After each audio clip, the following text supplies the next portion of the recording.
Good evening and welcome to the MCPS Let's Talk Respect Student Town Hall meeting. My name is Hannah O'Looney. I use she, her pronouns, and I am one of your facilitators for this evening. I currently serve as the co-chair of MoCo Empower, MCPS's student, women's leadership development and advocacy organization, as well as on the Choose Respect Student Advisory Committee. Everyone, I'm Brian Rose, another one of your facilitators for tonight. I'm a senior at Richard Montgomery, and I currently serve on the SALC, or Student Athlete Leadership Council.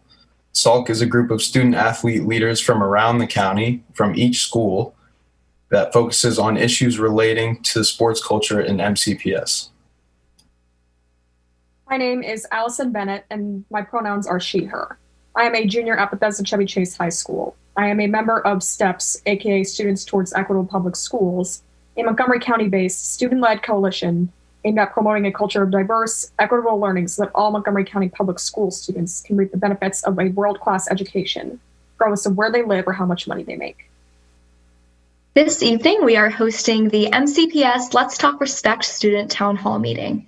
MCPS students and staff are well aware of the social media reports of sexual harassment and assault that occurred over the summer. Tonight, we are hosting this special event in an effort to connect our student peers with the MCPS staff and local organizations who serve to create a culture of respect in schools and support students in the event that they experience such trauma. Many of you RSVP'd to attend this Zoom webinar and submitted questions ahead of the program. We will share those questions with our panelists tonight. Those attendees on Zoom may also submit questions using the Q&A feature.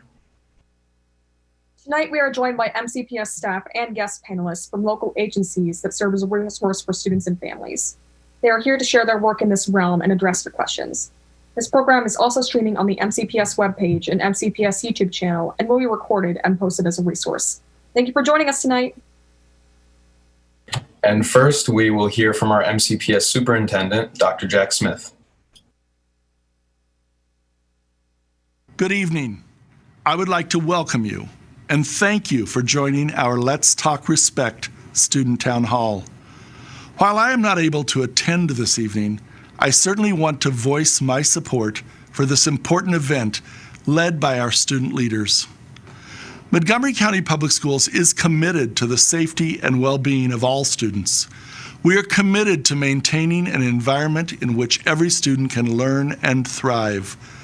This past summer, through a variety of social media platforms, students posted allegations of sexual harassment that involved MCPS students.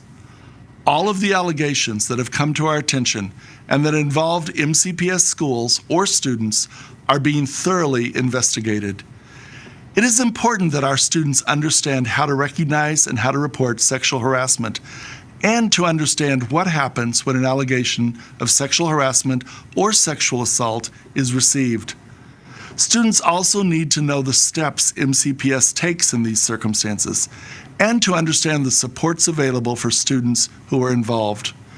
We are confident tonight's event will provide you with valuable information and resources. Together, our entire MCPS community shares the responsibility in creating a culture of respect and maintaining a safe and welcoming learning environment. Thank you so much for joining us this evening. At this time, I would like to introduce Dr. Monetha McKnight, our MCPS Deputy Superintendent. Thank you, Hannah, and good evening, everyone. I've been excited all day thinking about the fact that I get to end my day with our students and participating in this Let's Talk Respect Town Hall event. And thank you so much for having me. I first want to begin by saying you as the students in Montgomery County Public Schools, you are the #1 priority to me, Dr. Smith, and every employee in the school district. And with that said, we know that things are pretty different now. We understand that on March 16th, life changed and we were moved from school buildings to the virtual environment. And I tell you, this pandemic and the state of the nation, quite frankly, has changed so much for all of us. You, me, I'm included. I'm the mom of a son who's 8 years old. And so I understand all that goes into being involved in this. And life is different for all of us. And, we're trying to make the best of it because that's what we do. And so as you're dealing with all of these different things in 2020, your educational experience, we actually still want to be meaningful and relevant and challenging. And yes, fun, even in the midst of us interacting virtually. And so with that said, what we don't want you to do is have to spend your time worrying or being challenged because someone is treating you in a manner that is disrespectful to you. And so that's very important to us. It was actually really heartbreaking to read many of the social media posts that were posted about allegations of sexual assault and harassment that some of you may have witnessed or even experienced it. Personally, it bothered and sickened me. And so I'll say to you as a leader in this district, it is extremely important to us that you report any behavior that makes you uncomfortable so that we can do something about it. Always tell somebody. And for some reason, if you don't feel listened to, tell somebody else. But the goal is don't stop until something is done about it. And that's our commitment to you. Every adult in the school system is absolutely responsible for keeping you safe, and that's physically and emotionally, keeping harm away from you. And we're actually fortunate to have many partners who help us do that. We have partners in the police department, state's attorney's office, and other county agencies that partner with us because we all care and we all feel responsible for you. So I just want to say that I need you to know we are committed to your well-being, especially in these times in which we're unable to connect personally. And I get it as a mom, as an educator, as an African-American woman. I get why we're here tonight. And that's why I believe it's so important to be here with you and to tell you, and for all who are participating, thank you for being here and for being a part of such an important conversation that has to continue today, start tonight, and continue way beyond this. So you're saying that I say that you're worthy of deserving the respect that you should get. And frankly, I think it's important to demand that respect when you feel like you aren't getting it in your personal space. And with that said, I hope tonight allows you tips and conversation to help you figure out ways to do that. And I would also be remiss if I didn't thank everyone who contributed to organizing such an important event. I appreciate our student leaders who are serving as organizers and facilitators tonight. I'll start with you, Hannah. Thank you so much for being here and supporting this event. Brian, we appreciate you. Allison, we appreciate you and your leadership for being here and hosting and facilitating such an important conversation. And I want to thank the adults who were a part of organizing this as well. Mr. Edmondson and Ms. Cherry, we appreciate you and the leadership and the support that you provide for our students. So tonight for everyone, as you speak your truth, know that it will be shared with people who have a responsibility to ensure that this is our priority. Dr. Smith and the staff and I stand with you in this effort to make sure that all of our students are free from any type of harm in our school system. So with that, I'll just end by saying, now let's talk respect. You deserve it and we expect it. Thank you.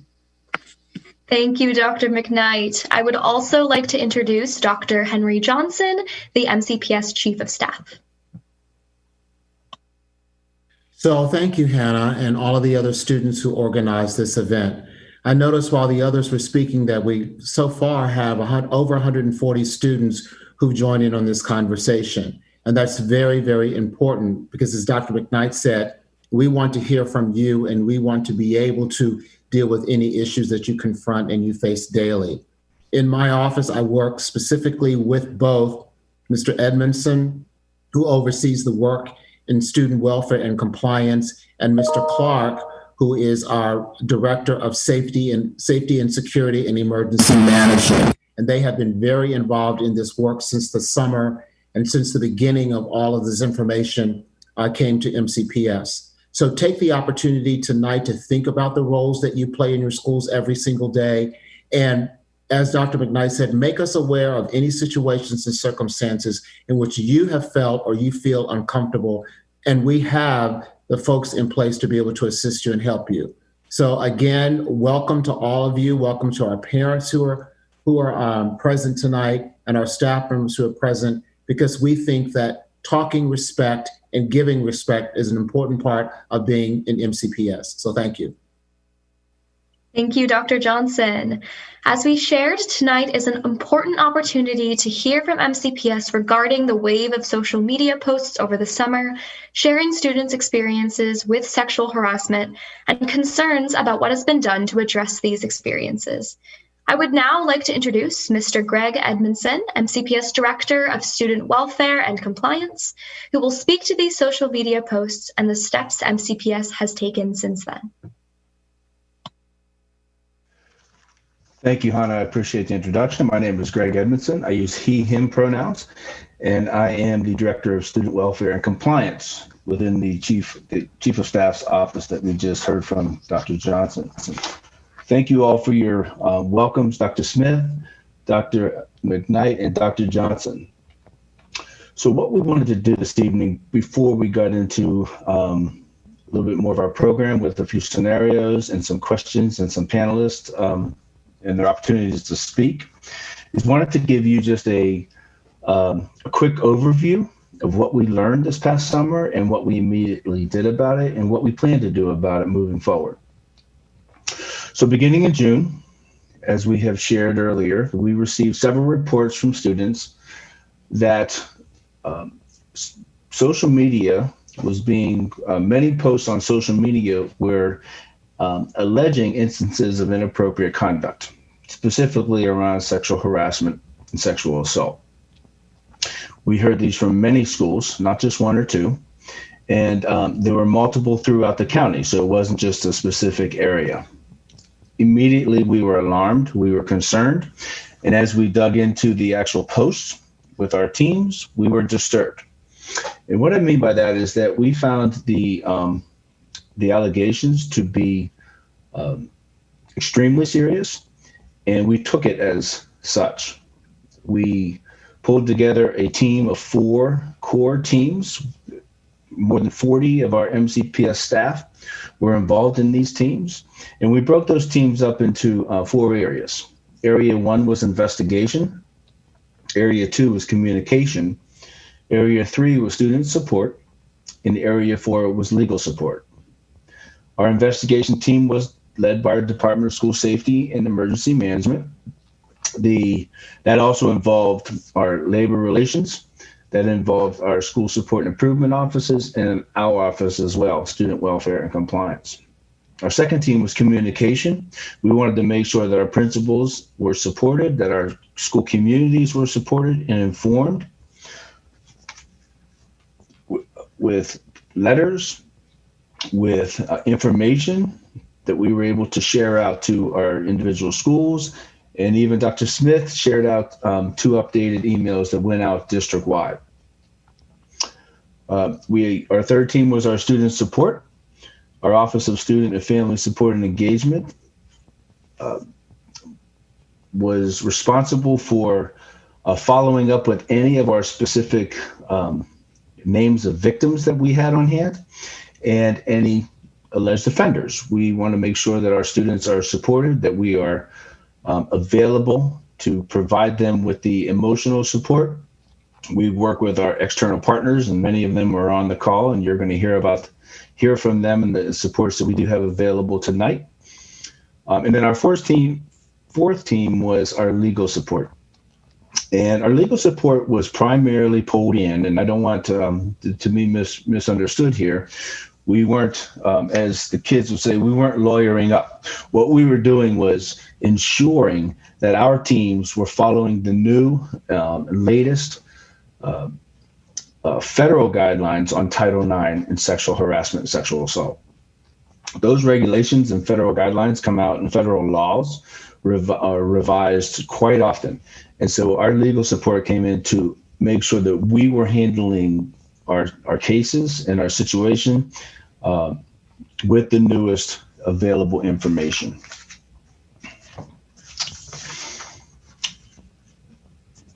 The allegations, as I said, if you want to change slide, thank you, were very serious. As we said, they range from sexual harassment to sexual assault as defined by our policies and regulations. The majority of the incidents involved high school students, and it involved conduct outside of our buildings. We did have a couple cases where things were being reported that happened when we were back in the building prior to COVID, but the significant majority of our cases were being alleged to have taken place outside of our schools. The majority of our social media allegations did not identify alleged victims or alleged offenders. In most cases, neither names were able to be identified. And so what that means was our investigative team went back and went through multiple social media posts, not just the posts that were shared with our administrators or the posts that we could find on the peripheral or on the surface. Our teams actually dug in to the many social media platforms to find as much information and as much as we could on these instances and these allegations. We understood and we learned through this process that the risk of re-traumatization really does exist in the few cases where we were able to identify the victim, and we were very concerned and cognizant of that re-victimization.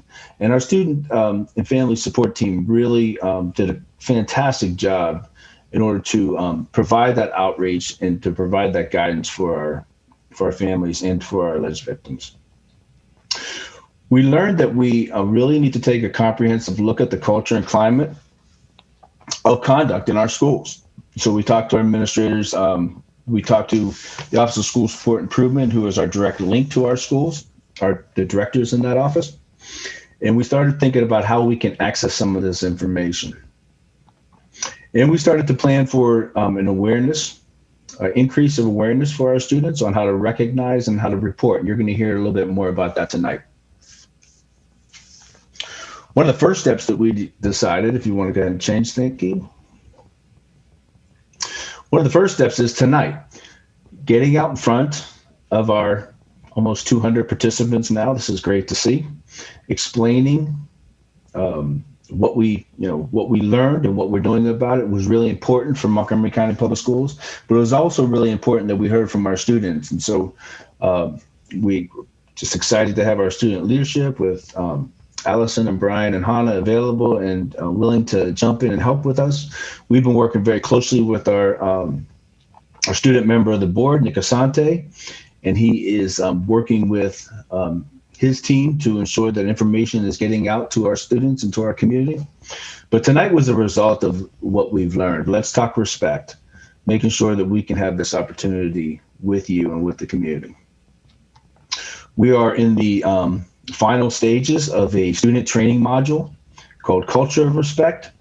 This is a training that's going to be online and through my MCPS classroom, where all students grades 6 through 12 will complete.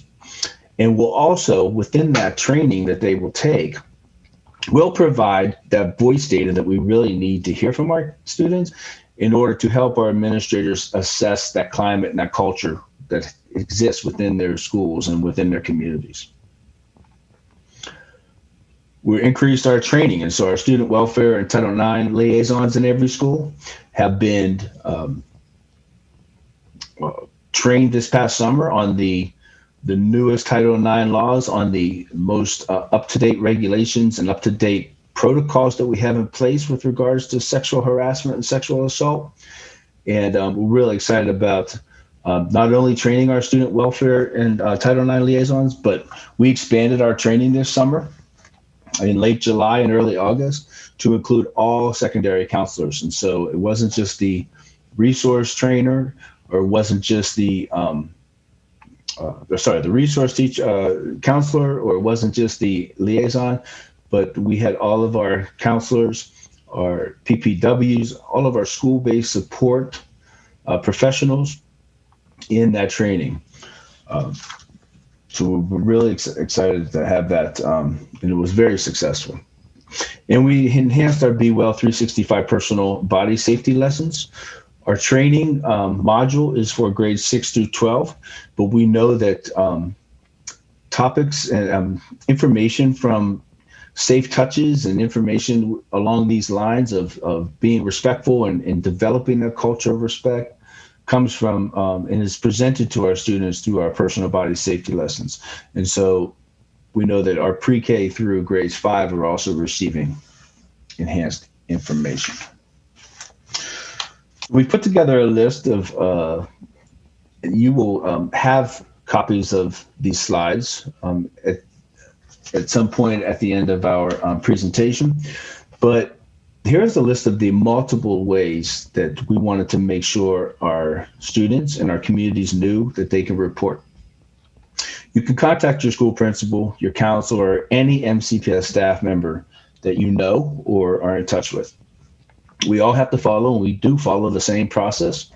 And any of the below methods of reporting, they will get back to the school principal. So what that means is the school principal is the lead on this work in their schools. And then our office, safety and security, general counsel possibly, student and family engagement, and all the resources that we have available, we then support our school administration. You can certainly contact Montgomery County Police Department. They, again, work very closely, not only through our SRO program, but we work very closely with our Special Victims Investigative Division. Captain Dom is on the call tonight. We're going to hear from her later. She's been a tremendous advocate and a tremendous liaison between Montgomery County Public Schools and Montgomery County Police Department. You can certainly fill out the bullying, and if you don't fill it out, our schools will fill it out, but you can fill out the bullying form, bullying and harassment form, and that will get to our school. You can contact your the MCPS Title IX coordinator. That's me. You can send an email to Chief of Staff Title IX. So my office will get any and all emails and reports from that email link, or you can call Student Welfare and Compliance, and we will make sure that the process begins and that we are taking your case, and we'll begin our investigation through the schools and through our school administrators. We have the Safe Schools Maryland tip line. We have the Montgomery County hotline. We have the Victims Assistance and Sexual Assault Program. Very excited to have all of these representatives here on our call later on this evening. And some of our students said, "Hey, I just wish I could have a text where I could just, it's really easy for me to pick up my phone and text." You can text Every Mind hotline at 738-2255 between noon and midnight, and those texts will be read, and that information will get to Montgomery County Public Schools. Next slide. So you'll see this slide on, thank you. You'll see this slide from time to time, and we've been sending this slide out in our various social media platforms, but this is just a little bit easier and quicker read to what I just went through. Some of you have asked us if, okay, so what really happens when I report, and how come I don't hear anything about it?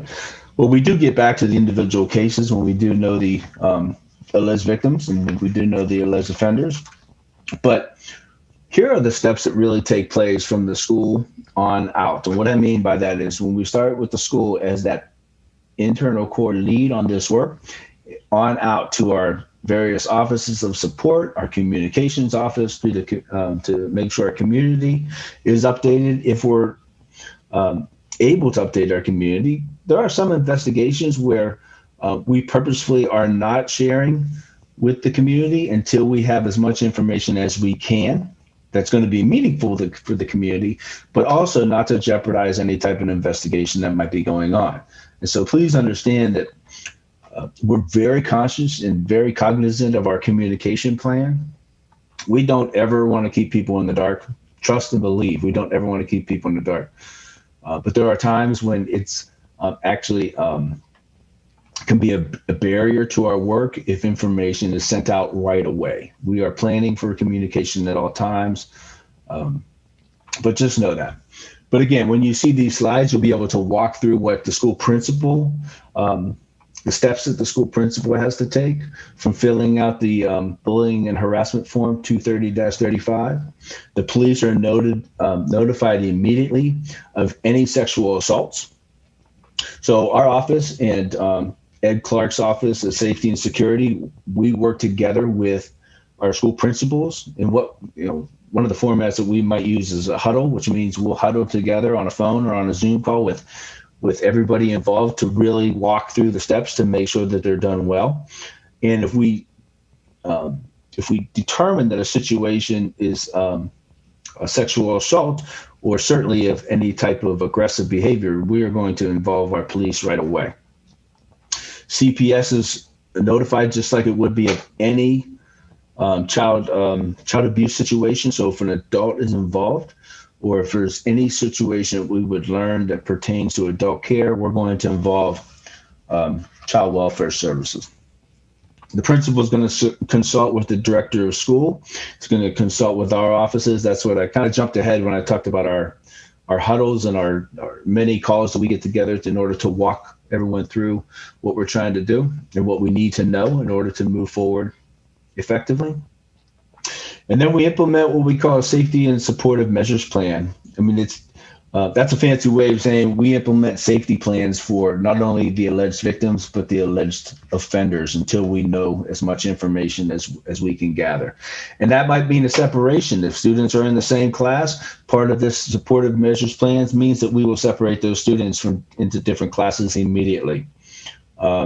When we were back in the school building, sometimes we might have a situation that we're still learning as much as information as we can about the situation, and they're on the same sports team, or they're involved in the same extracurricular activity. So we really have to take steps to make sure that both students have access to those sports teams and extracurricular activities, yet aren't going to be in contact with each other while we're involved in an investigation. Once an investigation is conducted, we work with police department if they have taken the case or if they are collaborating with us on the case. If they are not, the principal leads the investigation, and we've trained our principals and our counselors and our liaisons and our administrative teams on highly effective investigative practices. And then the outcome of the investigation is revealed. Disciplinary measures are taken, and those disciplinary measures are taken in accordance with our student code of conduct. And I know all of our students are aware of that document. That goes for whether we're in a virtual environment or whether or not we were in brick and mortar, pre-COVID or post-COVID. Any of our disciplinary policies, any of our student behavior expectations, whatever we had as those expectations in a brick and mortar classroom setting, all apply to the full effect when we are online, when we are in a virtual classroom setting. And then preventative measures are implemented, including counselor and liaison post-welfare check-ins. And so that's part of our support plans for our students to make sure that, we didn't just investigate a case, we have outcomes, discipline was handed down, and then we move on and we get back to our business. So our counselors and our liaisons are trained to have a follow-up plan. So checking in with the family, checking in with the student, making sure that if they're involved in any type of therapy or any type of services, that they're regularly attending, or that and if there's anything more that MCPS can do to help facilitate that process. And then the incident is documented. So our office of our student welfare and compliance office documents each and every one of these cases that comes in through the serious incident database. And we can find it at times later if we need to. So this is just another visual that you'll see throughout even the evening or through our post, talking about how we report, how we implement the student safety plan, how we investigate, we prevent its recurrence, we remedy its effects, we provide support, we ensure that students and families know how to report, which is a big part of our work. And as I mentioned, if you could, I think I spoke to some of these other slides moving forward.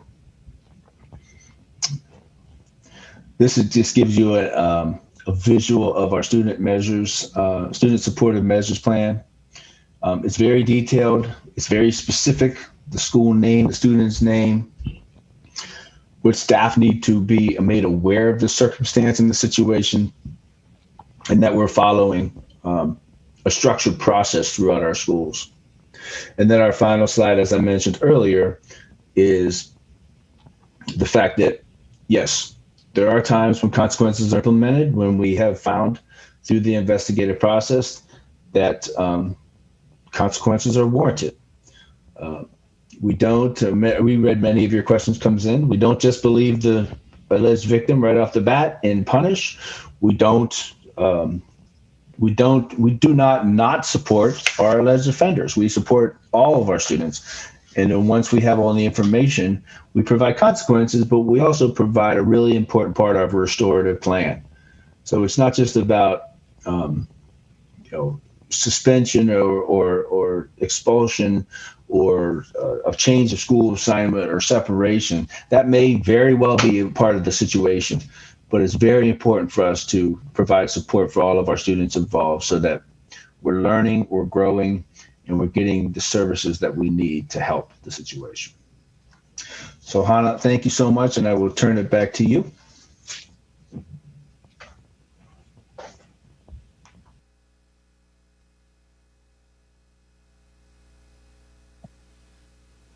Allison, would you like to move on to the next segment? Thank you, Hannah and Mr. Edmondson. During our next segment of the program, we will be joined by our MCPS staff. We will share our case scenario, and the MCPS staff will discuss what steps they would take to address the situation and identify the appropriate resources that can support the victims of the situation. Before we begin, we wanted to present the opportunity to our viewers to have this guest panelist roster. Lists all guest panelists and their role in MCPS. You can use your camera function on your smartphone to get this by opening your camera, hovering over the QR code, and pressing the link to get the roster. Tonight, we have some MCPS Central Office and school-based staff that will be joining Mr. Edmondson to share their response to a scenario and answer some of your questions. Let's meet our guests. Mr. Ed Clark. Good evening, everyone. My name is Ed Clark. I'm the Chief Safety Officer for Montgomery County Public Schools. And I really want to thank all of our brave students who have come forward to report their experiences. And I want to reassure you all that you no longer have to suffer in silence, because we are going to do a thorough job of looking into these allegations and take appropriate measures. Thank you to our students for hosting this very important town hall. Thank you, Mr. Clark. And our next staff member is Mr. Ed Reed.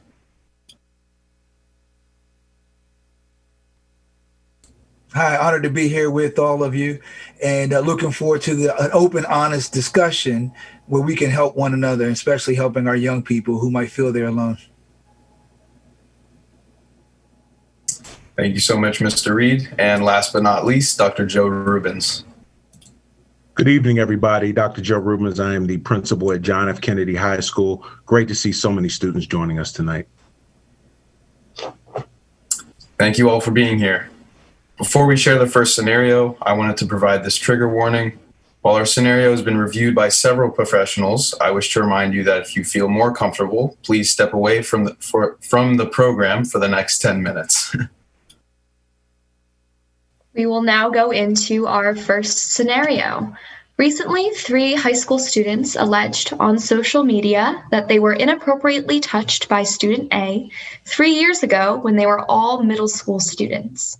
The 3 students state that they did not report the inappropriate touching to anyone at the time. Currently, student A and the 3 high school students all attend the same school. Student A continues to inappropriately touch and grope other students while at school. So to all of our guests joining us for this segment, what steps would you take as an MCPS professional? Well, I'll begin. I will say first that other than home, and the hope is that all homes are safe, but other than home, school is really the place that students should feel most safe. And as principal, and more importantly, as a parent of a current MCPS child and a future MCPS child, no student should have any fear or anxiety about coming to school and being harassed. So I think I would approach this scenario in a 3-step process. The first step being fact-finding. That would involve an investigation of the incident and filing the form that Mr. Edmondson discussed, the bullying and harassment form. Next, because of the nature of this behavior, the police will have to be notified. And because this case does involve a continued negative behavior of groping and inappropriate touching. Parents and guardians will be notified, and the investigation will be conducted in coordination with the Montgomery County Police Department. As principal, there's an expectation that I also work and consult with our director and with Mr. Edmondson's office with regards to this process. Once the outcomes of the behavior are revealed, disciplinary measures in line with the Montgomery County Public Schools Code of Conduct are taken. Step 2, really in this process of responding to this behavior, really is around teaching, learning, and support. A supportive measures plan is developed. It's tailored to meet the needs of each individual student who's involved. And that may, as Mr. Edmondson talked about, involve some type of separation, a schedule change, a flash pass for student. But as stated, this plan is to provide both support and services to both the victim and the offender. And I really want to point out that it's important here, in my role as principal, to ensure that the offender, it's a teachable moment for the offender to understand how the behavior is negatively affected the students, the victim, and the school environment. It's important that the offender is able to clearly articulate a clear understanding of the behavior and how it's made this student feel, others feel, and how it was disruptive and detrimental to the school environment. And part of the supportive measures plan also involves, and may also involve, some type of administrative or counseling check-ins, and I failed to mention that.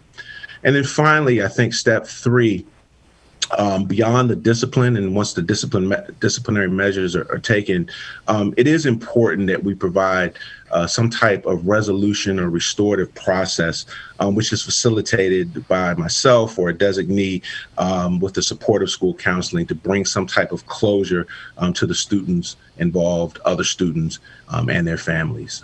And I'll turn it over to Mr. Reed to address more of the counseling component of this. All right, thank you, Dr. Rubens. And so when we look at it from this perspective here, what it's in terms of the counseling piece, what we're going to do is really work with the student, because we got to really look at that student's social emotional well-being. And we know that different students handle things differently. And so we can never take for granted all the things that students might have been bottling up. When we look at this example of a student having this experience playing out for 3 years and they begin to speak up, right? It's one, what we're going to do, we're going to listen. The very first thing we're going to do is listen to the student. And then what we want to do is connect the student to resources that are in the community. We want to work with the family. And also in the situation, we also going to work with the alleged offender.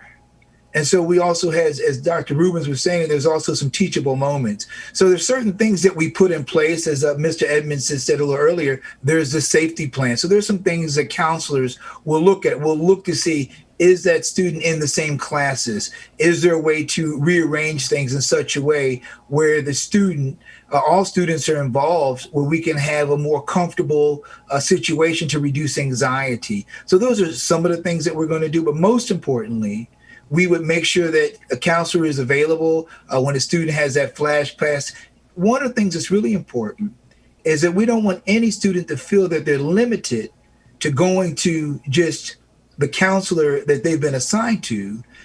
We would make arrangements for the student to be able to talk to a counselor that they feel comfortable with. And I'm sure my colleagues, I would do that, and I know my colleagues would do the same.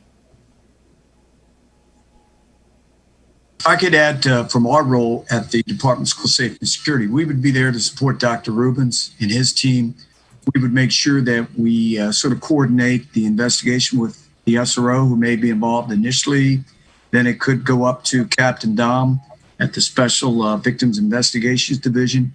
And once we know that we have a criminal act or an allegation, we sort of stand down in Montgomery County Public Schools.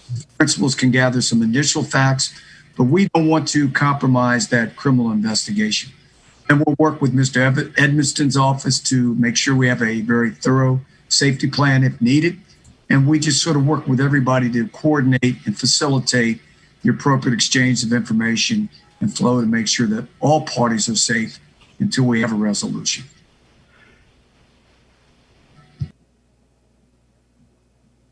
It's just as I shared earlier, student welfare and compliance is ensuring that the protocols are followed, and we're supporting the principal, we're supporting the counselor in the school, that they have the resources they need to follow those protocols correctly. Our last segment for this evening may be the most important. We have several additional MCPS staff and some guest panelists who have joined us to help address the questions you all have shared. Many of you RSVP'd to attend this Zoom webinar and submitted questions ahead of the program. We'll share those questions with our panelists tonight. The attendees on Zoom may also ask questions using the Q&A feature, as many of you have. I also want to provide another trigger warning for this upcoming question and answer segment, which will take us to the end of the program. While we have reviewed the pre-submitted questions, there may be a few questions that may cause a trigger. If you feel the need to speak with a sexual assault professional, we have provided the hotline number for the Victim Assistance and Sexual Assault Crisis Line on the screen. Our first set of questions will be for some of our MCPS Central Office staff members. Joining Mr. Edmondson and Mr. Clark is Dr. Christina Connolly, Director of Psychological Services, who leads the school psychologist teams at each school. Good evening, everybody. Hello, my name is Dr. Christina Connolly, Director of Psychological Services. My pronouns are she and her. I'm very thankful to be here, to be able to discuss the social emotional well-being of our students here in MCPS. Thank you so much. We will move into our questions for this segment, starting with a question for Mr. Clark. There have been reported sexual assaults at our school. Who is responsible for investigating the report? Is it school principals or law enforcement? Thank you, Hannah. This is done in sort of a collaborative way. Certainly, if it comes to the initial attention of the school principal, the principal would start to gather some facts, as Dr. Rubens had indicated. If we have a concern that it's a criminal matter, we're going to coordinate and share that information with either the school resource officer at the high school level, or we'll go directly to Captain Dom and her team there. And I just want to say that we have taken these allegations very, very seriously. We have assembled a team of highly trained cluster security coordinators. They've been trained in conducting complex investigations. And we have reviewed in excess of 350 social media allegations of sexual assault and sexual harassment. So I want to reassure our students and our school community that we're doing a very, very thorough and comprehensive job. We're looking into these matters. We're connecting with support services at the school building level. And if we can determine we have an identified victim or an offender, we're sharing that information appropriately with our law enforcement partners. Thank you. I have another question for you, Mr. Clark. What can happen after I report a sexual harassment allegation? Could you repeat that question, please, Allison? Sorry. What can happen after I report sexual harassment? Well, certainly, Mr. Edmondson has talked about all the protocols we have in place. We're going to work very, very hard as a system to provide support and outreach services with Dr. Conley's team, the school-based counselors. We may be using other community providers that are on the panel here tonight to make sure that those students are supported, the families are notified, we're working with families. And then we're going to cooperate with local law enforcement. If there's a criminal allegation, we are going to turn that matter over to our highly trained law enforcement partners. But again, it's about collaboration, sharing appropriate information to make sure that we have the safety, the interests of all parties right involved, make sure that everyone is safe and secure until we can follow through with these investigations and come up with a resolution.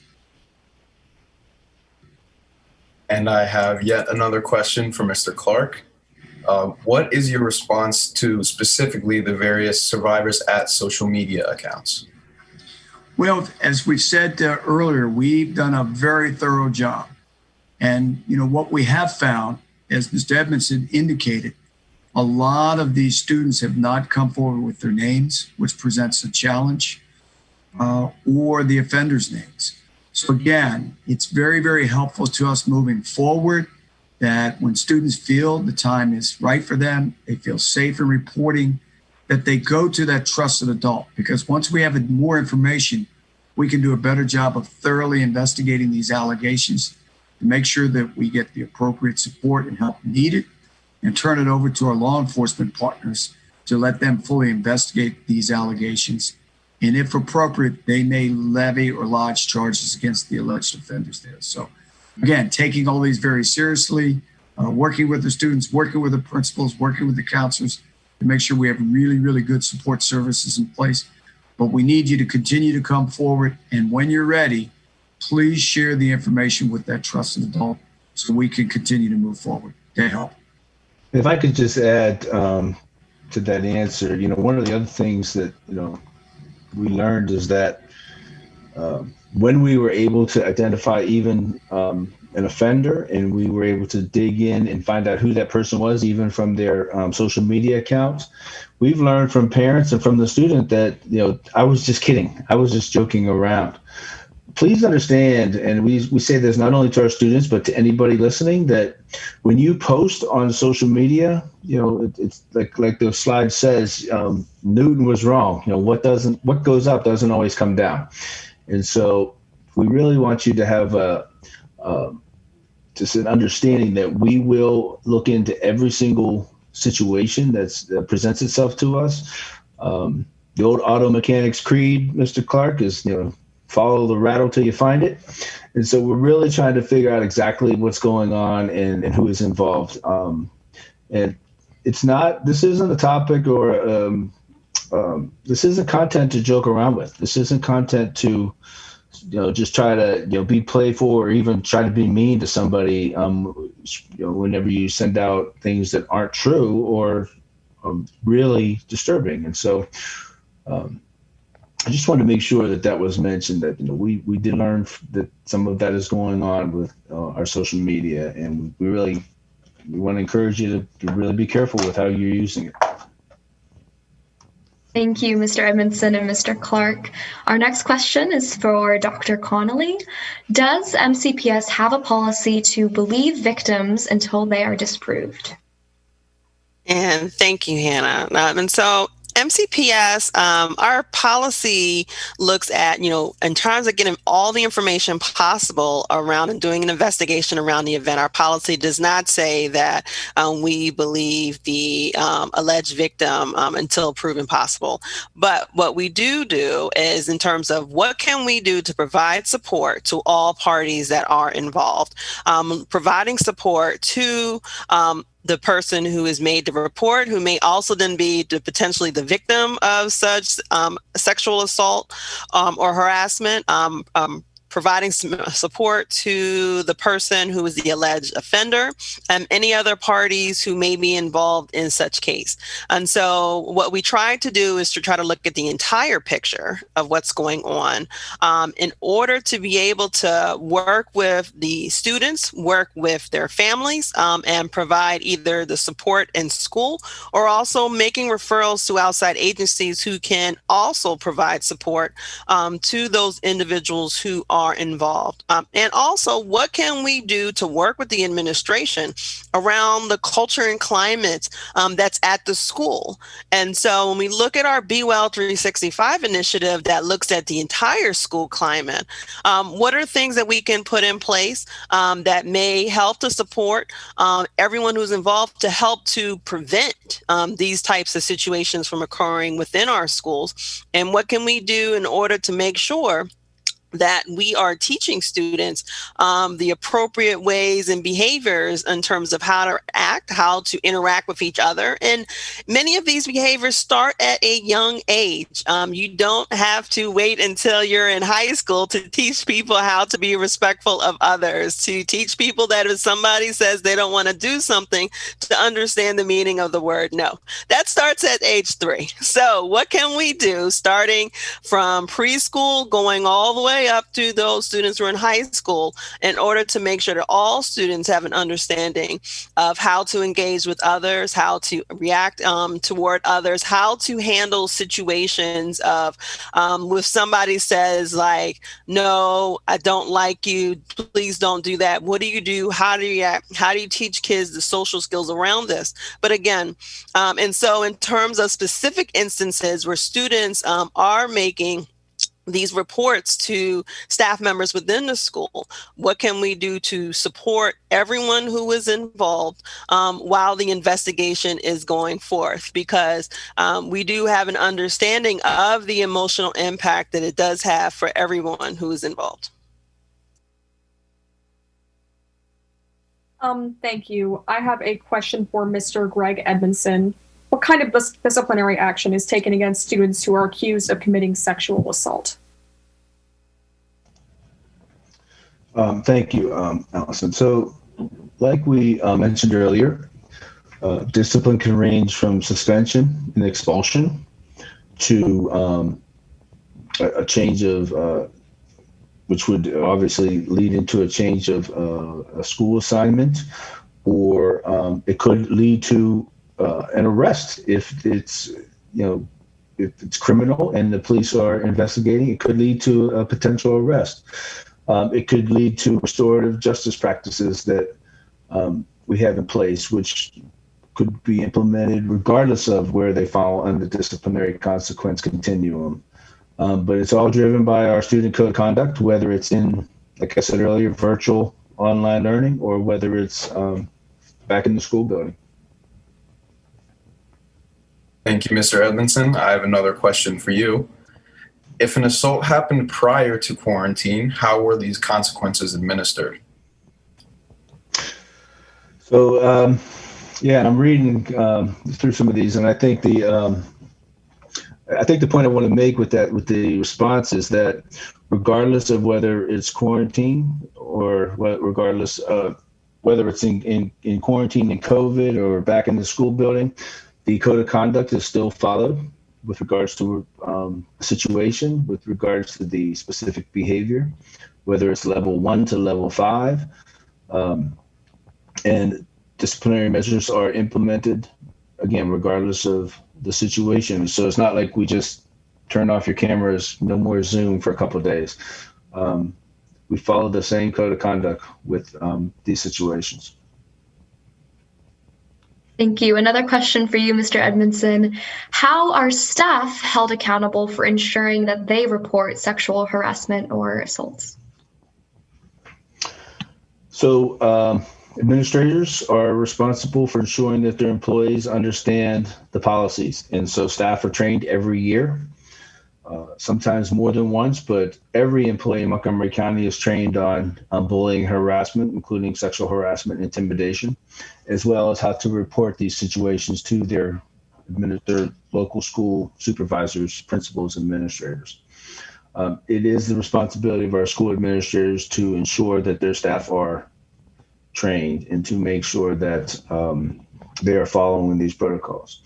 And we have, as we mentioned earlier, we have an Office of Employee Engagement and Labor Relations, who's tremendous support for schools with regards to our employees and making sure that they are prepared with the expectations.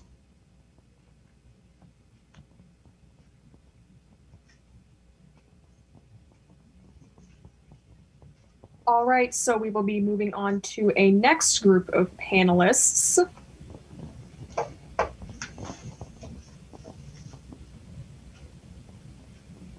So this is Dr. Grant, Mr. Landsman, Ed Reed, Ann Rossiter, and Dr. Rubens. Could we just have everyone briefly introduce themselves, starting with Dr. Grant? Yes. Good evening, everyone. My name is Dr. Good evening, Good evening, everyone. My name is Dr. Cara Grant, and I am the Supervisor of Health and Physical Education, pre-K through 12. My pronouns are she, her, and my role is to help with student well-being, wellness, Well 365, and many more. I really want to commend everybody taking time this evening to come out and hear more about this topic and advocate for self or others. Thank you. Mr. Landsman? Hi, everyone. I'm John Landsman. I'm the coordinator in the Equity Initiatives Unit. I'm also a parent of an Einstein High School student. It's great to be here tonight. Mr. Reed? All right, just had to unmute there. Yes, and I'm Ed Reed, and I am a resource counselor at Robert Frost Middle School, and I'm also a parent of 2 middle schoolers. Thank you. Ms. Rossiter?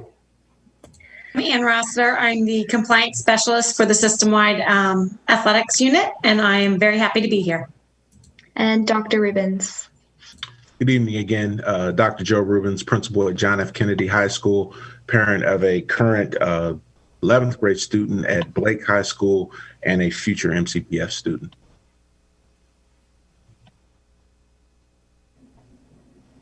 All right, we can move into questions. Allison, do you want to start us off? Yes, I have a question for Mr. Ed Reed. If students are assaulted by a peer, what is MCPS doing to ensure that the victim does not have to interact with them, such as having a class with them?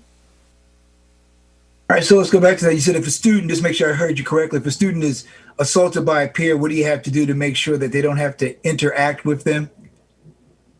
All right, so a couple of things that we're going to do. We're going to investigate the situation. We're going to work, when I say investigate, we're going to listen to the student. We're going to work closely with our administration.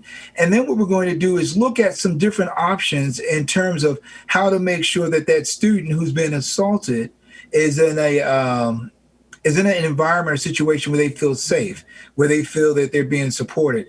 And so what we do, though, we look at each case by case and working with our administrative team, working with the teachers to make sure that we do the best that we can to make sure that student is in a safe space. Thank you, Mr. Reed. Another question for you. Why? Oh, never mind. That has been already answered. Allison, would you like to continue? Yes. What does school do to deal with the student's claim of harassment or assault by another student on school property during school hours?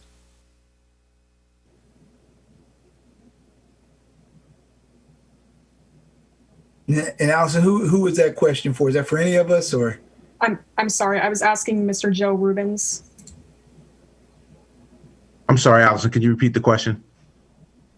Yeah, sure. What does the school do to deal with a student's claim of harassment or assault by another student on school property during school hours? Yeah, so as stated earlier, we take all of those allegations very, very seriously.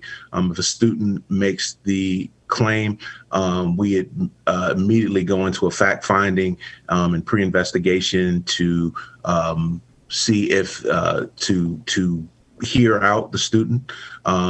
We use Form 230-35 to allow for the student to file that complaint. And once the fact-finding portion of it is complete, we make the determination as to how we're going to proceed with the investigation, or if we're going to return the investigation over to the Montgomery County Police Department.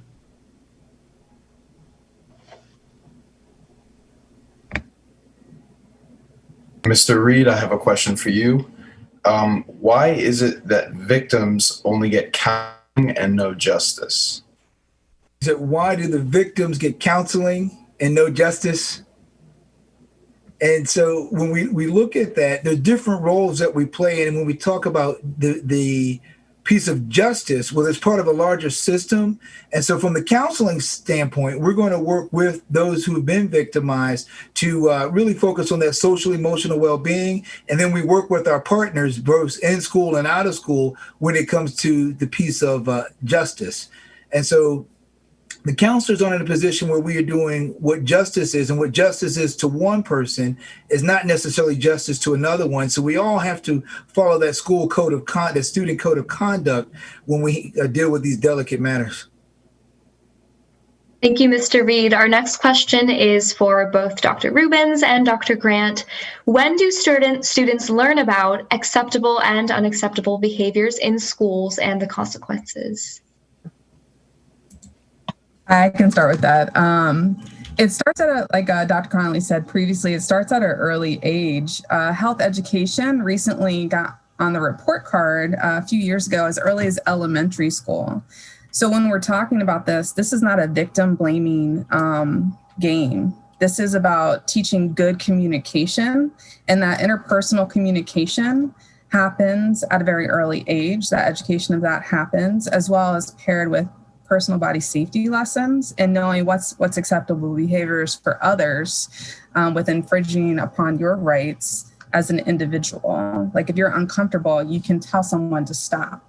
And if an adult doesn't listen when you're seeking support, you can keep telling until you get an adult to listen, a trusted adult to listen.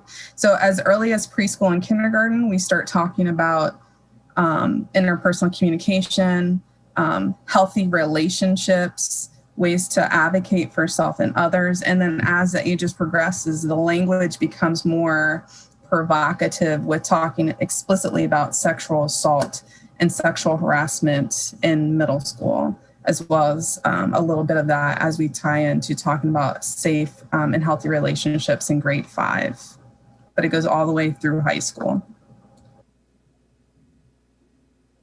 Now, I'll just say, in addition to those lessons, I can speak to the work we do here at JFK, and many of my colleagues do as well, principal colleagues do as well. We feel it's very important to reinforce the message to students on a consistent basis. So, for example, at our school, we have many town hall meetings, not only to discuss our academic expectations with students, but also our behavioral expectations with students, in addition to the counseling supports that are available for students. And that's done quarterly here. We do that actually through classes because we feel like there's a greater benefit to having a smaller group of kids to ask questions and dialogue with versus speaking to 400 and 500 students at one time. But that's done quarterly here.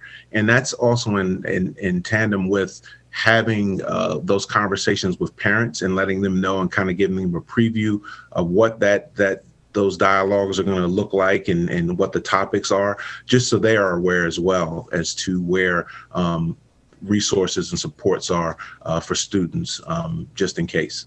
But that is reinforced here at JFK quarterly in small group discussions with students. Thank you both. Dr. Grant, I have another question for you. In the cases where the harasser or assaulter is seen as popular, how does MCPS staff help and protect a victim that isn't believed? I almost think this is a trick question because anybody that comes forward should be believed, right? As my colleague shared, it then becomes the ownership of the trusted adult, which is a mandated reporter, to provide support and research the fact finding around that. So it doesn't matter who you are, young, middle-aged, adolescent, college student, or an adult, we have to treat each other with respect. And it's not our role to decide if I believe you or if I believe somebody else. If it is your belief that you were offended, hurt, or harmed, if it is your perception that you were harassed, then you need to elevate that. You need to tell a trusted adult. If you're not comfortable, you need to tell a friend who will be comfortable to advocate for you. Text someone, call the lines that are in the chat, because it doesn't matter if someone's perceived as popular and you're not. You have every right to be treated justly and fairly and be treated with respect through good communication, period.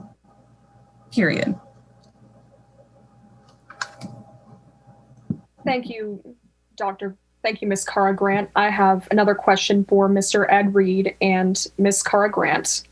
How do PBSL lessons make an impact on sexual harassment and sexual assault? All right, here we go. So personal body safety lessons is what the acronym stands for. And it's exactly what it says, personal body safety. It starts as early as preschool. And what we do is we teach students about their body, that it's not appropriate for people to touch their swimsuit areas, that it's not appropriate for people to do things to them, that they have to provide consent. You don't have to hug your aunt or uncle because you're leaving a party and your parent and guardian says hug that person. You don't have to do that because if you're not comfortable, you shouldn't have to do that. So we start by teaching students about that. And so understanding that at an early age translates to when people start having other types of healthy relationships getting older. So they help with the communication skills as well as knowing what's an unacceptable behavior when it comes to who you are as an individual and your consent around your body, and what's being forced upon you. So those are really critical lessons. They happen every year, and it's a partnership between counselors. That's why my good friend Ed Reed is going to fill in any blanks I missed, because counselors and health educators work together to implement those every year. Well, I'm glad. Jumping right in there, it's what we do. We were just talking about this morning in terms of as we're planning for our virtual PBSL lessons. And so some of the other things that we do, we'll provide opportunities for small group discussion. And that piece is really critical because this is a safe forum where kids can feel comfortable talking to the adults who are leading that, whether it's the PE teacher, the health teacher, or the counselor. And we do this together. But what's really critical is the opportunity for kids to ask that question that they might be uncomfortable asking. Not every student at middle school or high school is as comfortable asking their parents certain questions. Sometimes, as my kids would say, "Dad, that's awkward." But in this setting where we do our PBSLs, we're able to reinforce some of the things that we've been doing over the years. But I would say the most important thing is really being able to have clarity to the students' thinking, because sometimes they might say, well, this happens, and is that okay? And in those situations where students share some things that'll need follow-up, then the counselor can follow up with that student one-on-one. Thank you all for your work and your insight into those questions. Let's take a moment to introduce our guest panelists that represent local agencies that work to prevent sexual assault or support sexual assault victims. And we will start off with Ms. Carolina Camacho.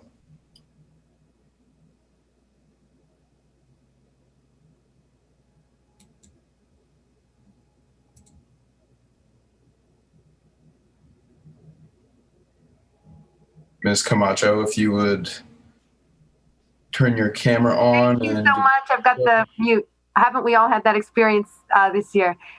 So I'm Carolina Camacho with Identity. I'm here to provide some information about the wellness centers that we manage at Watkins Mill, Wheaton, and Gaithersburg High Schools. Even in this virtual time, we're continuing to provide programs and services to all of our students and their families.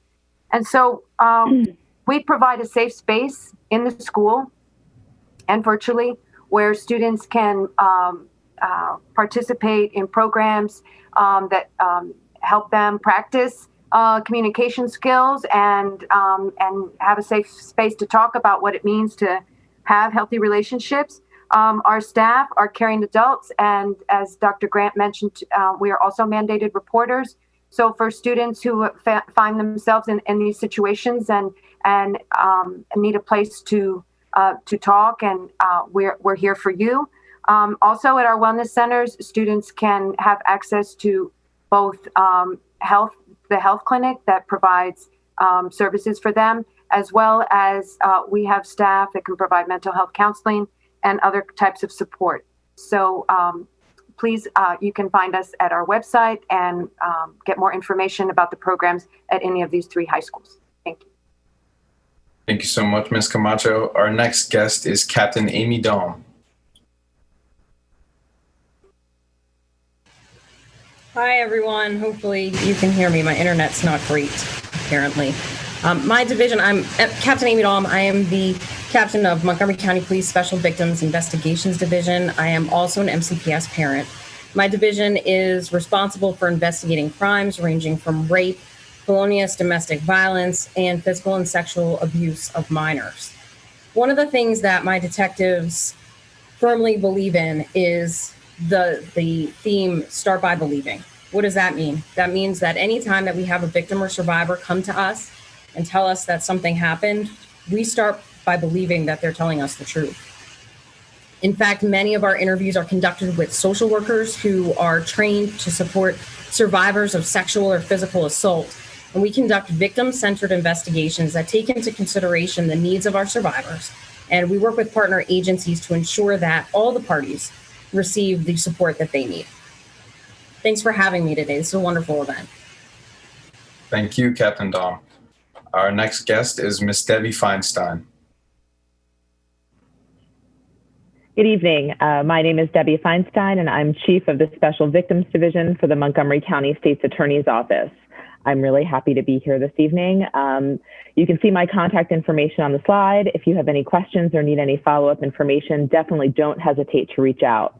In my day job, I am the head, as I said, of the Special Victims Division, and we prosecute cases involving domestic violence, sexual assault, and elder abuse, and human trafficking, and child abuse. Basically anything that you would think of that kind of fits in that special victims bucket. But I spent a lot of my time working on education and prevention, and some of the questions that I saw in the Q&A box really relate to how do we prevent sexual assault from happening? How do we create a culture of consent? How do we work together to ensure that young people, old people, everybody understands that yes means yes? And I work really hard with a lot of really committed individuals and would welcome you to the conversation to bring this information to students. We offer programs in your health classrooms. We offer programs to youth groups, to PTAs, to really anyone that wants to have an opportunity to learn together and to help create this culture of consent. You can go to the website for Choose Respect, which is on the slide, and also on the information that I hope you clicked on with the QR code to get more information about the Choose Respect programs, which also include, and you'll hear in a couple minutes from Coach Lomax, coaching boys into men, athletes as leaders, programs specifically designed for athletes in the student sphere. We also have a public service announcement contest that I would highly encourage you to be a part of. And again, you can go to our website to see how you can win $1,000 by creating a public service announcement for your peers to talk about the same kind of topics that we're talking about tonight. I look forward to answering your questions. Thanks for having me. Thank you so much, Ms. Feinstein. Next, we have Ms. Rachel Larkin. Good evening, everyone. Thank you for inviting me to participate. I'm director of the Montgomery County Hotline. We are part of the National Suicide Prevention Lifeline Network. We have a 24/7 phone hotline that is free and confidential. And we also do text and chat for those of you who prefer to communicate electronically. We're always here. We're always non-judgmental, and we're here to be there for you. And talking really does help with these issues. Getting it out, saying the words or typing the words really do make a difference when you are struggling with these issues. So please know that we're here for you. Thank you, Ms. Larkin. Our next guest is Coach Jason Lomax. Good evening. Thank you guys for having me. My name is Coach Jason Lomax. I'm the head varsity football coach at Rockville High School. I'm also an MCPS parent of a 6th grader and a 1st grader, and I'm also MCPS alumni myself. We at Rockville run the Coaching Boys into Men program for our football team. It's something I brought with me when I was also the coach at Springbrook, so I've done it for about 6 years now. There's roughly about 3 or 4 other schools in the county that have come onto this program and are teaching it. And the base fundamentals of this program are teaching our young men to treat women with respect.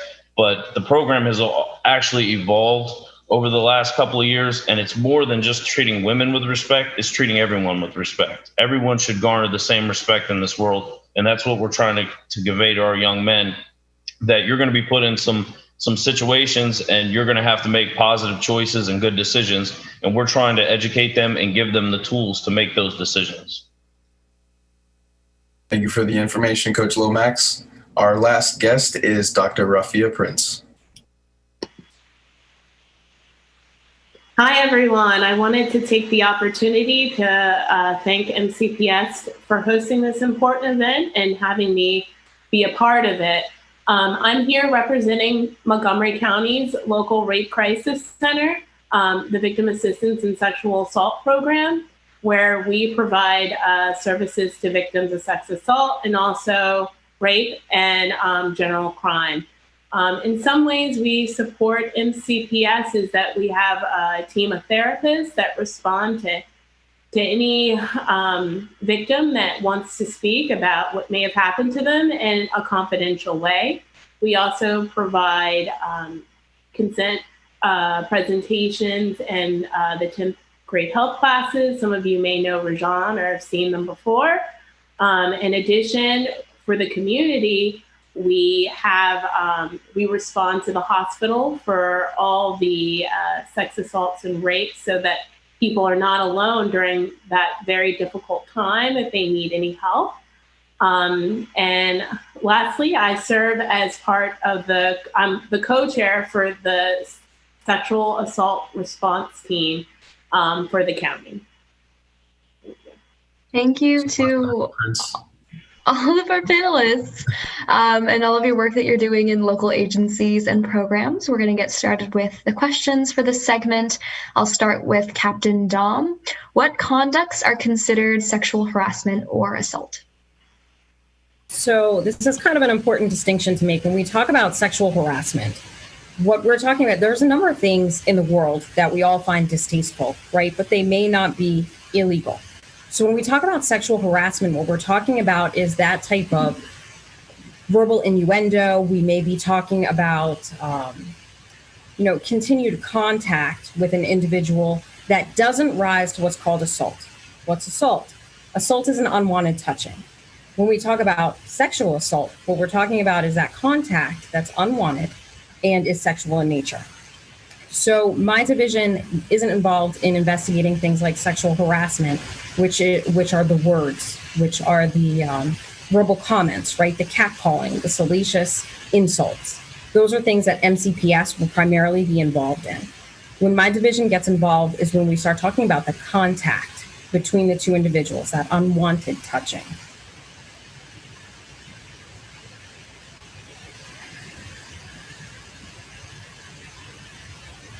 Thank you, Captain Dom. I have another question for you and a question for Ms. Feinstein. How are sexual assaults handled when they occur outside of school campus? So we will investigate an assault that occurred on school campus and an assault that occurred off school campus. The real question here is going to be when MCPS becomes aware. We are, by our memorandum of understanding, required to notify MCPS when students are involved in certain types of crimes, including crimes of sexual assault. However, we will likely have contact with that victim before MCPS does. In many occasions, if the incident occurred on school property, MCPS will have that initial contact. But that's really the only difference. Again, we start by believing victims, so we will conduct that investigation regardless of if it occurred on school property or off school property. And I would add to that the State's Attorney's Office works closely with the police department as well as with our service providers.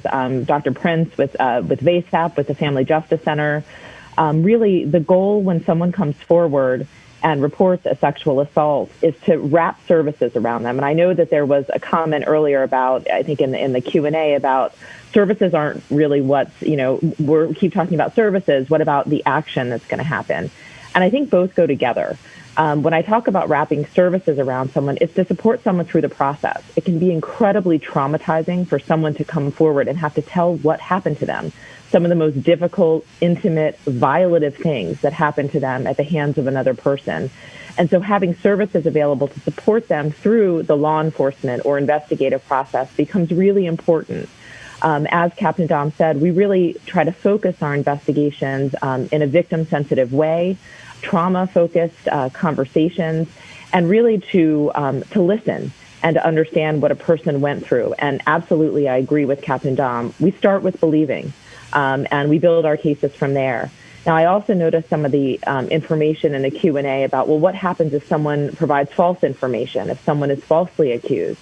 Our training as law enforcement, as the state's attorney's office, is designed, and our investigations are designed to gather out that information. If someone is making a false report, there are techniques and there are ways that we evaluate different pieces of an investigation to make those determinations.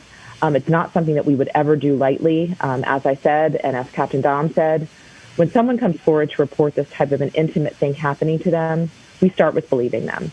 And we start with trying not to re-traumatize them and to support them through what can be a very difficult process. I would also like to add one other thing. When we talk about the school, there may be a lot of pressure from outside parties for the victim or survivor to move forward. When Ms. Feinstein talks about having a victim-centered approach, we give the victim a lot of time to make decisions on their own with services that are provided through the county, through the police department, through MCPS, to make decisions on their own timeline, not ours.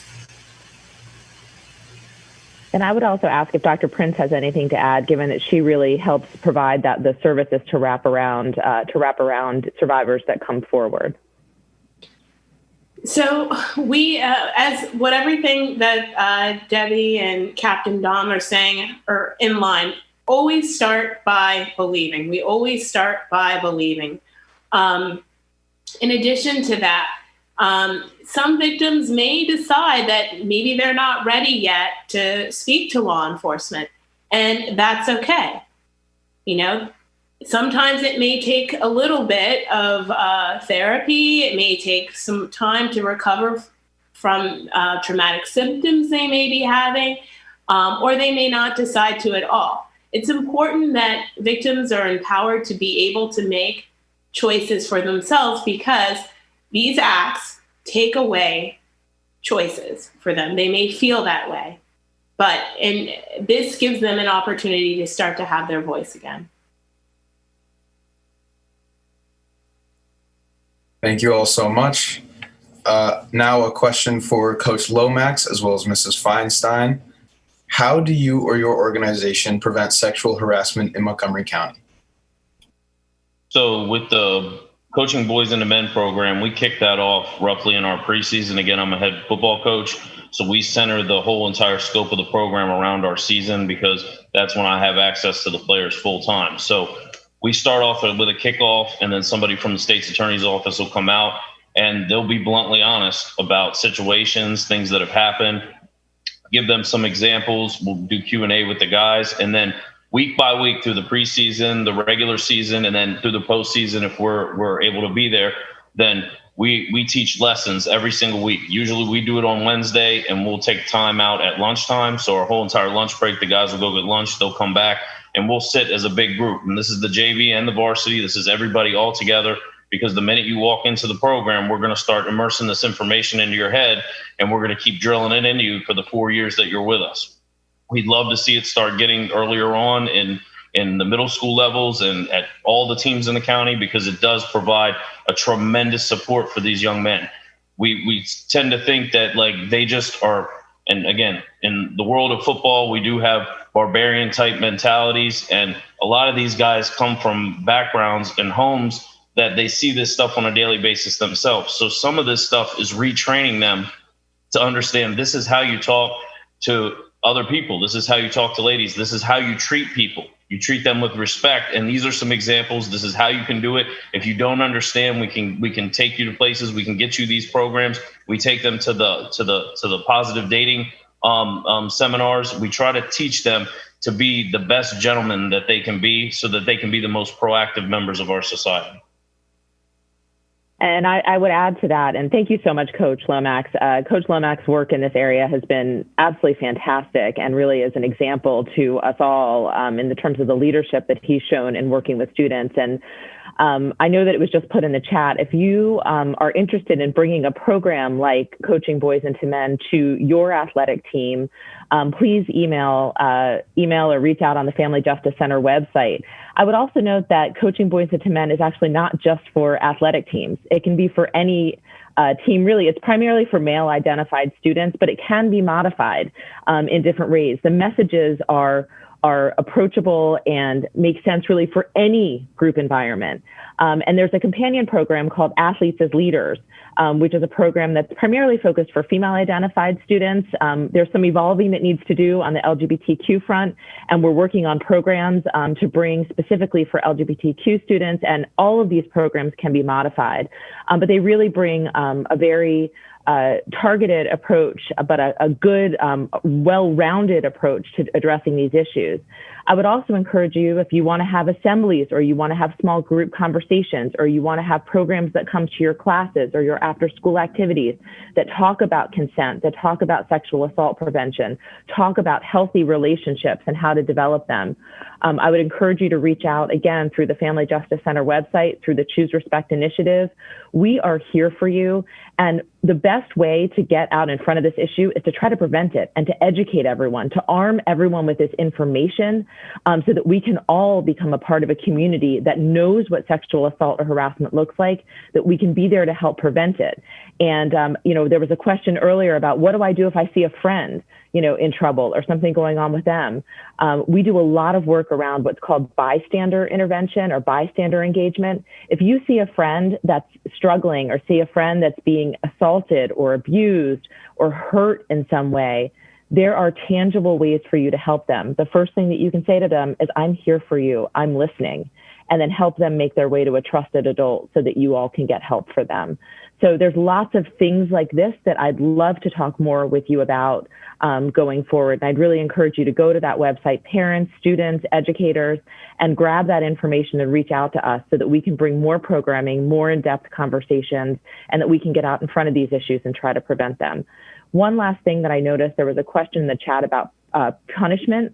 If someone is 18 or older and commits a sexual assault, there are penalties that include potential jail exposure as a part of those. If you're under 18 and you're arrested for a sexual assault, the juvenile system would handle that case. And while there's not what's called punishment per se, there are residential programs, there are rehabilitation programs, and things like that that are very serious and very intense for sexual offenders. And so it sort of runs the gamut depending on the age of the offender. But these cases are handled very seriously by my office and by law enforcement to try to protect our community, to protect the survivor, and hold offenders accountable for committing these types of horrible actions.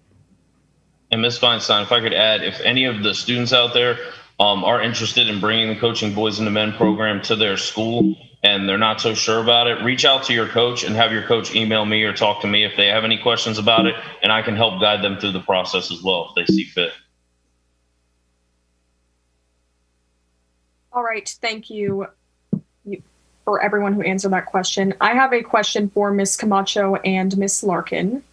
How do you plan to offer a safe place for those who need it? Well, I would say at the Wellness Center, for, again, where we are at Watkins Mill, at Wheaton, and at Gaithersburg High School, we provide a safe place where students can get involved in programs. We build on the strengths of students and also, give them an opportunity to engage in activities during after school times. And we work very closely with many of the partners on this call when there have been serious situations and students need to share about sexual harassment or some other instance where they have feel threatened. And we are with the student and with the family going through the correct process as far as reporting to the school and also connecting students and their families to additional services.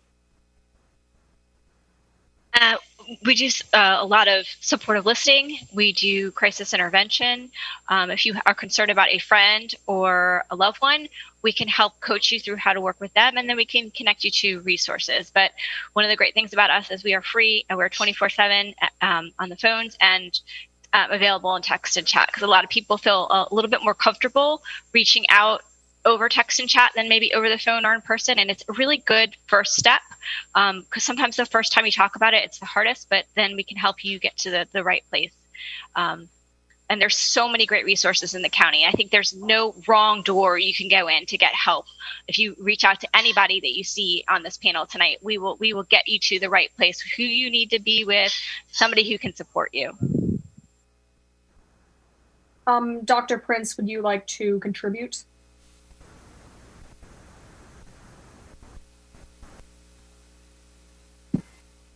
Yes, absolutely. Any doorway in to help. So speaking up to anyone that you feel comfortable or safe talking to about what may have happened.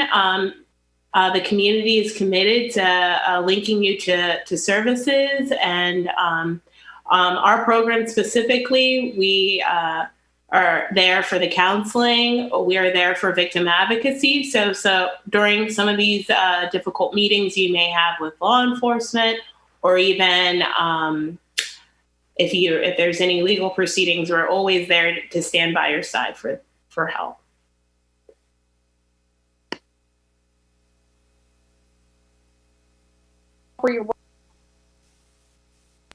Thank you all for your work to assist those who experience sexual trauma. We'd like to remind you of the different hotlines where there are professionals ready to assist you should you ever need them. They are Every Mind, Maryland Safe Schools, Victim Assistance and Sexual Assault Program, and they are available 24/7, 365 days per year. If you'd like to get in touch with any of our panelists from tonight's program, we have a roster for your review. You can use your camera function on your smartphone to get this by opening your camera, hovering over the QR code, and click the link to get the roster.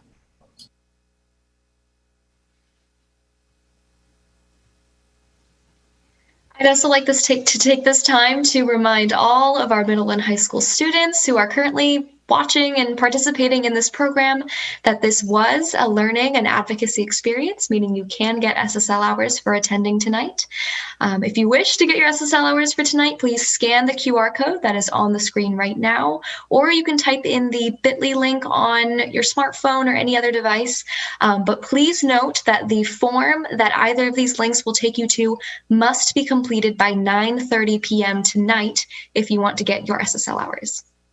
If you'd like to rewatch this program, it will be available to you on the MCPS TV YouTube channel.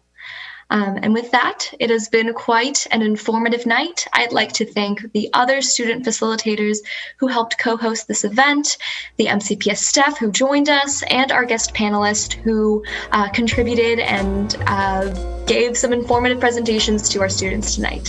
Thank you to everyone who tuned in, and I hope everyone has a great night. Hey, Dan,